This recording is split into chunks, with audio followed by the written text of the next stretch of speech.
شیعہ ہو علی ولی اللہ پڑھتے ہو، اپنے گھر سے حدیث قصہ کو نہ جانے دیں۔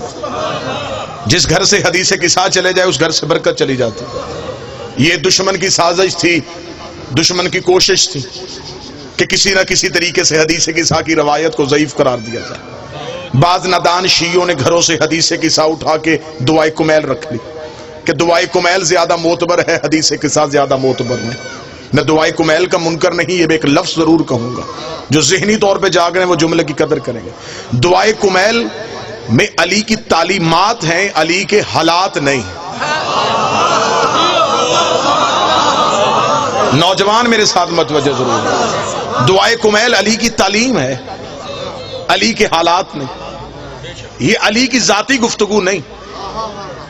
یہ علی نے کمیل کو بتایا ہے کہ گناہگار جب اپنے رب سے بات کرے تو کیسے کرے۔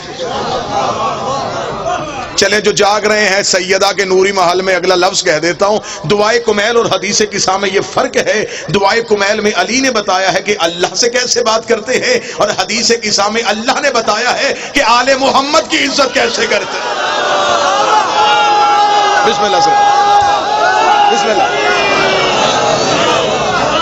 دعائے کمیل میں علی نے اللہ سے گفتگو کا طریقہ سکھایا، حدیث قصہ میں خدا نے آل محمد کی عزت کا طریقہ بتایا۔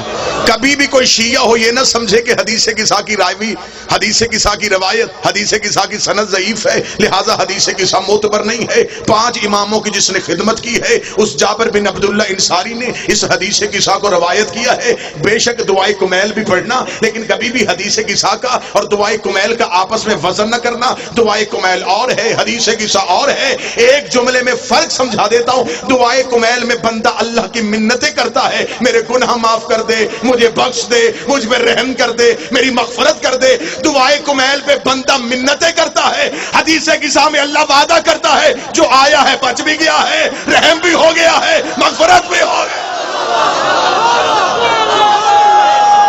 بسم اللہ۔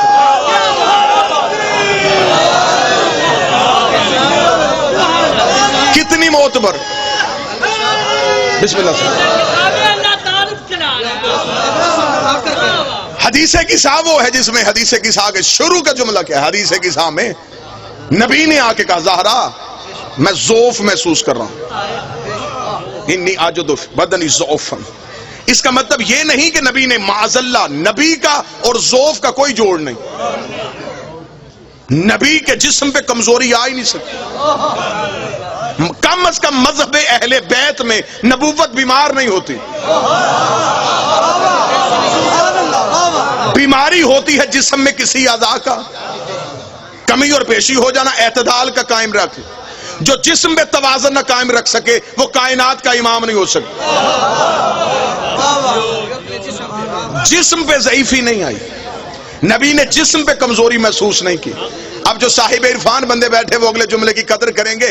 مرزا ندیم بھائی، نبی نے یہ نہیں کہا کہ میرا جسم میں ضعیفی محسوس ہو، نبی نے کہا زہرا نبوت ضعف محسوس کر رہی ہے۔ ہوئے ہوئے ہوئے، نبوت کمزوری محسوس کر رہی ہے، محمد کمزور نہیں ہوا، نبوت کمزوری محسوس کر رہی ہے۔ نبوت نے کمزوری کا احساس دلایا، بطول نے چادر کا پلو اٹھایا۔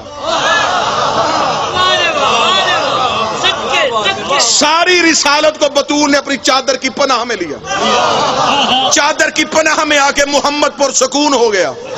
محمد کا پرسکون ہونا تھا یا پہلا شہزادہ صحن میں داخل ہوا۔ انی اشم عندک رائحۃ طیبہ، اما میں اپنے نانا کی خوشبو محسوس کر رہا ہوں، اما مجھے بتا میرا نانا کہاں ہے؟ بی بی نے کہا اس چادر کے نیچے ہے رسول۔ تھوڑی دیر بعد حسین آ گئے، حسین نے کہا اما مجھے بتا نانا کہاں ہے؟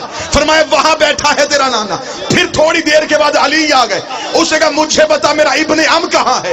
3 امام زہرا سے رستہ پوچھ رہے تھے، 3 امام زہرا سے رستہ پوچھ رہے تھے۔ اب بھی کوئی بندہ چپ رہے وہ اپنے مقدر کا گلا کرے۔ امام کہتے ہیں رستہ دکھانے والے کو، جو امت کو رستہ دکھائے اسے امام کہتے ہیں، جو 3 اماموں کو رستہ دکھائے اسے زہرا کہتے ہیں۔ 3 اماموں کو رستہ دکھائے۔